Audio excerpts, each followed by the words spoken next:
მოგესალმებით ბავშვებო, მე თინათინ მასწავლებელი ვარ. დღევანდელი ჩვენი გაკვეთილის თემა გზამკვლევის შექმნა.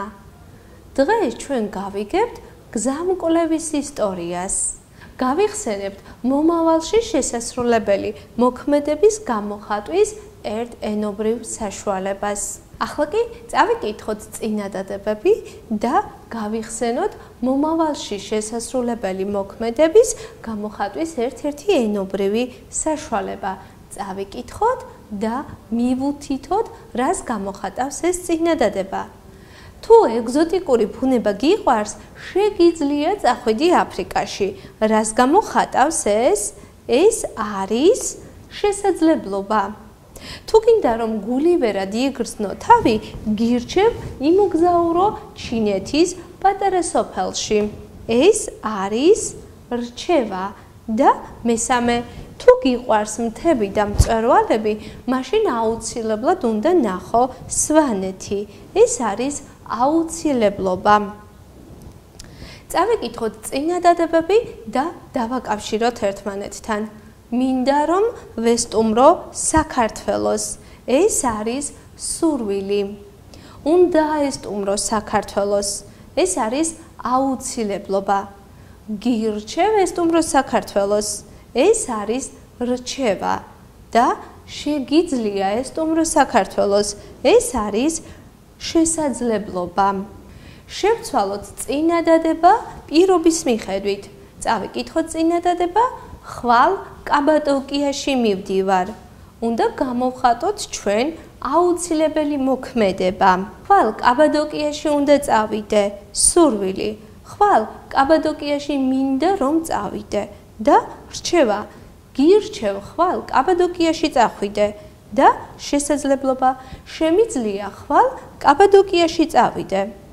წავიკითხოთ წინადადებები, სადაც შეცდომაა დაშვებული და გავასწოროთ. მან აუცილებლად უნდა რომ იყიდოს. შეცდომაა. უნდა იყოს. მან აუცილებლად უნდა იყიდოს.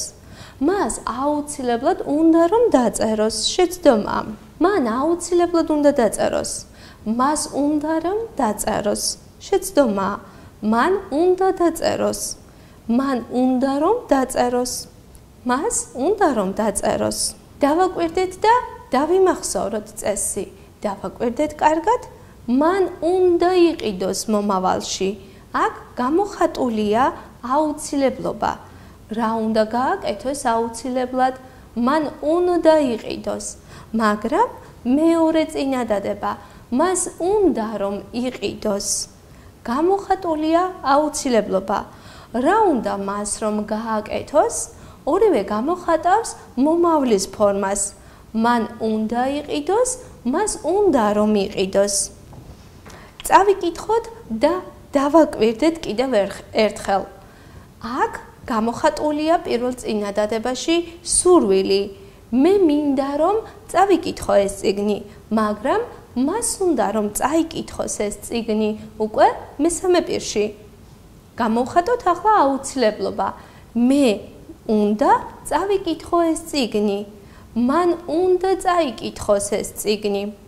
დავაკვირდეთ, გამოხატულია სურვილი პირველ შემთხვევაში და მეორე წინადადებებში გამოხატულია აუცილებლობა. გამოხატულია სურვილი და აუცილებლობა და პირველი პირიდან გადავიყვანოთ მესამე პირში. მინდა რომ წავიდე სოფელში. უნდა რომ წავიდე სოფელში. მე მინდა რომ ნახო ეს ფილმი. მას უნდა რომ ნახოს ეს ფილმი. მე მინდა რომ ვესტუმრო თბილისს. მას უნდა რომ ესტუმროს თბილისს. ახლა ვნახოთ როგორ არის გამოხატული აუცილებლობა. მე უნდა წავიდე სოფელში. მას უნდა რომ წავიდე სოფელში. მე უნდა ვნახო ეს ფილმი. მას უნდა რომ ნახოს ეს ფილმი. მე უნდა ვესტუმრო თბილისს. მას უნდა რომ ესტუმროს თბილისს. წავიკითხოთ მოცემული ინფორმაცია ამ ბავშვების შესახებ და რას წერენ ისინი თავიანთი ქვეყნის შესახებ. ტექსტში დაშვებულია შეცდომები. წავიკითხოთ და შემდეგ გავასწოროთ. თუ ველური ბუნება გიტაცებს, მაშინ აუცილებლად შეგიძლია ეწვიო კენიას. კენია ბუნების ნამდვილად საოცრებაა. შეგიძლია თავისი თვალით ნახო ნამდვილი აფრიკელი მშვენიერება. აქ არის ძალიან უზარმაზარი ეროვნული პარკები და ნაკრძალები, უმშვენიერესი ვარდისფერი ფლამინგოებითა და იშვიათი ლურჯი ანტილოპებით. ახლა კი მეორე ინფორმაცია. ამ ტექსტშიც დაშვებულია შეცდომები. გიყვარს ძალიან ბუმბერაზი მთები, მაღალი კლდეები და თვალუწვდენელი მწვერვალები? გიზიდავს უძველესი კოშკები და იდუმალი ციხესიმაგრეები? მაშინ აუცილებლად შეგიძლია ეწვიო სვანეთში. ის ულამაზესი მხარეა არა მარტო საქართველოში, არამედ მთელ კავკასიაზე. თან დააკვირდით გამუქებულ სიტყვებს, რომელშიც დაშვებულია შეცდომები. და მესამე ინფორმაცია. გირჩევ ჩინეთში აუცილებლად უნდა იმოგზაურო. თუ უნდა რომ თავი გულივერად იგრძნო, მაშინ შეიძლება ეწვიე ჩინეთს ჩრდილოეთის პატარა სოფელში, სადაც პატარა ჯუჯა ადამიანები ცხოვრობენ. შეგიძლია დაათვალიერო მათი პაწაწინა სახლები, რომელსაც სოკოებისა და ხეების ფორმა აქვთ. ახლა კი ტექსტში მოცემული შეცდომები დავახარისხოთ და გავიაზროთ. გადავხაზოთ ზედმეტი სიტყვა. ბუმბერაზი, უზარმაზარი, ვეებერთელა, ძალიან დიდი, უმაღლესი. რომელია ზედმეტი? აქ ზედმეტია უმაღლესი.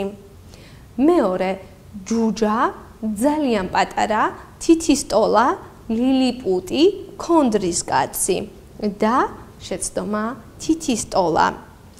წავიკითხოთ ინფორმაცია და სწორი სიტყვად შეხამებები. ძალიან თვალუწვდენელი მწვერვალები, ძალიან მაღალი მწვერვალები. სწორია, თვალუწვდენელი მწვერვალები, ძალიან მაღალი მწვერვალები. შემდეგი. ძალიან მშვენიერი ვარდისფერი ფლამინგო, ძალიან უმშვენიერესი ფლამინგო შეცდომა. ხოლო სწორია, უმშვენიერესი ფლამინგო. ძალიან დიდი ნაკრძალი. სწორია, ძალიან უზარმაზარი ნაკრძალი შეცდომა. უზარმაზარი ნაკრძალი, სწორია. ძალიან პატარა ადამიანები. სწორია. ჯუჯა ადამიანები. სწორია. ძალიან ჯუჯა ადამიანები შეცდომა. დავუბრუნდეთ ჩვენი გაკვეთილის თემას და გავეცნოთ, რას ნიშნავს გზამკვლევი. გზამკვლევი შეიძლება იყოს წიგნი ან ბროშურა, რომელიც ეხმარება მოგზაურს ამა თუ იმ ობიექტის ან გარემოს გაცნობაში, გზის გაკვლევაში. აღწერს ქალაქის, ქვეყნის, რეგიონის გეოგრაფიულ მდებარეობას, ჰავასა და კლიმატს, ისტორიას, კულტურულ მემკვიდრეობას, ტრადიციას და ასე შემდეგ. გზამკვლევი შეიძლება იყოს წიგნი ან ბროშურა. დავიმახსოვროთ, ახლა კი წავიკითხოთ შეკითხვები და დავაკავშიროთ რუბრიკებთან.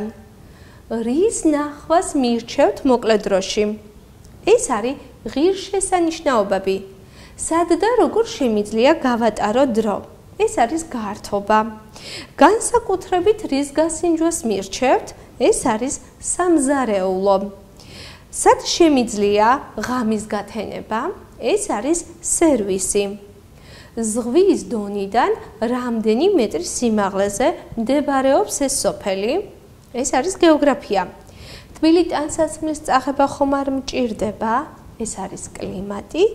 საიდან მოდის ამ სოფლის სახელი? ეს არის უკვე ისტორია.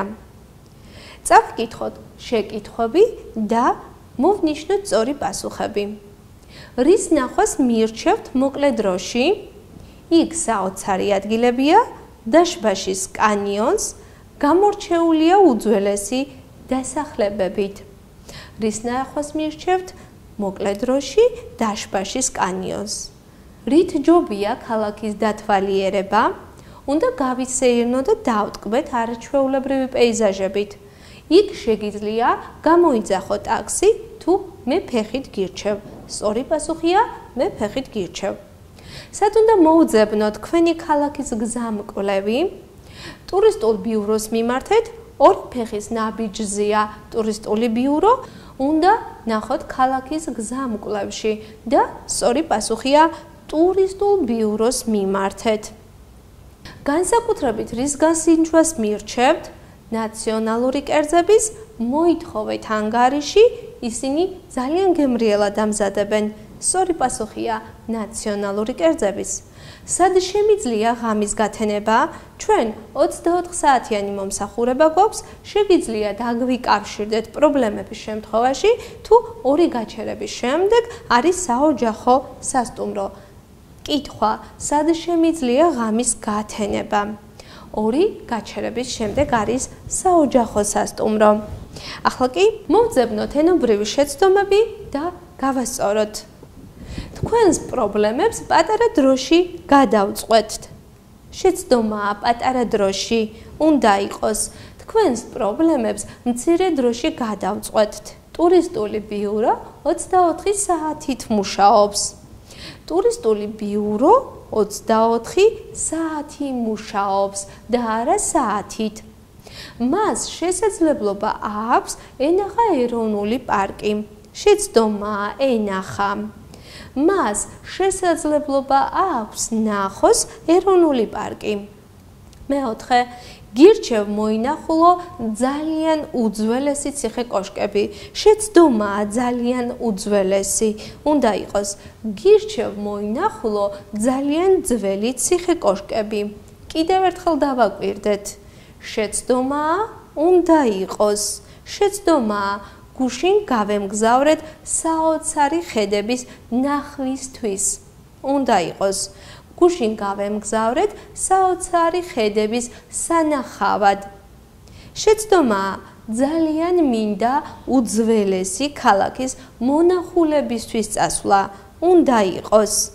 ძალიან მინდა უძველესი ქალაქის მოსანახულებლად წასვლა. გავეცნოთ გზამკვლევის ისტორიას. საიდან მოდის საერთოდ გზამკვლევის ისტორია? იცით თუ არა, რომ მოგზაურებისთვის განკუთვნილი ერთ-ერთი პირველი გზამკვლევი ახალი წელთაღრიცხვით მეორე საუკუნეში გამოჩნდა საბერძნეთში. ეს არის ძველი ბერძენი გეოგრაფიის ისტორიკოსისა და მწერლის პავსანიას რამდენიმე წიგნად გამოცემული ელადის აღწერა. დავაკვირდეთ სურათს. აქ აღწერილია ყველა ის ღირსშესანიშნაობა, რომლის ნახვასაც ურჩევს ავტორი მოგზაურობის მოყვარულებს. კულტურული და ისტორიული მემკვიდრეობის ძეგლებს, ქანდაკებებს, ბუნებას, მდინარეებს, კუნძულებს, ქალაქებსა და ასე შემდეგ. შევაჯამოთ ინფორმაცია, ესე იგი შევაჯამოთ ინფორმაცია. პირველი გზამკვლევი შედგენილია საბერძნეთში, ჩვენ წელთაღრიცხვით მეორე საუკუნეში. შევაჯამოთ ჩვენი გაკვეთილი. გავიხსენოთ რის შესახებ იყო ჩვენი გაკვეთილი, რა ინფორმაციას გვაწვდის გზამკვლევი და ჩამოვწეროთ რუბრიკებად, რომელიც გვჭირდება ჩვენ საშინაო დავალების შესრულებაში. გზამკვლევში პირველი, რაც აუცილებლად უნდა იყოს, ეს არის გეოგრაფიული მდებარეობა. სად მდებარეობს ზღვის დონიდან რამდენი მეტრის სიმაღლეზე, რა ესაზღვრება და ასე შემდეგ. მეორე, ბუნებრივი ლანდშაფტი, ჰავა, კლიმატი, რელიეფი.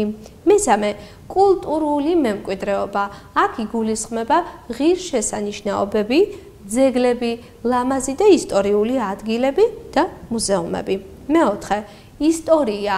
ამა თუ იმ ადგილთან, ობიექტთან დაკავშირებული ისტორიები, ლეგენდები, ტრადიციები. მეხუთე, ადგილობრივი სამზარეულო. მეექვსე, სერვისი. აქ იგულისხმება განთავსებული საშუალებები, საოჯახო სასტუმროები, კოტეჯები, კვების ობიექტები, გადაადგილების საშუალებები და ასე შემდეგ. დააკვირდით, აქ გვაქვს 6 რუბრიკა, რომელიც აუცილებლად უნდა იყოს გზამკვლევში. მე თქვენ უნდა მოგწეთ ძალიან საინტერესო დავალება. უნდა შეადგინოთ თქვენი რეგიონის გზამკვლევი და ამისათვის თქვენ უნდა მოიძიოთ ინფორმაცია, რას შესთავაზებ ტურის შენ მხარეში. მეორე, მოძიებული ინფორმაცია დაალაგე უკვე ნასწავლი რუბრიკების მიხედვით.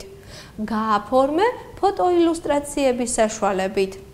ახლა მე თქვენ უნდა გაჩვენოთ ერთ-ერთი ნიმუში, როგორ უნდა მოამზადოთ თქვენი საშინაო დავალება, ანუ გზამკვლევი. დავაკვირდეთ სურათს, ეს არის მთიანი აჭარა. აღმოაჩინე მთიანი აჭარა. აქ უნდა იყოს მითითებული გეოგრაფიული მდებარეობა, ზღვის დონიდან რამდენ მეტრზე მდებარეობს, ბუნებრივი ლანდშაფტი, კლიმატი, ჰავა, რელიეფი.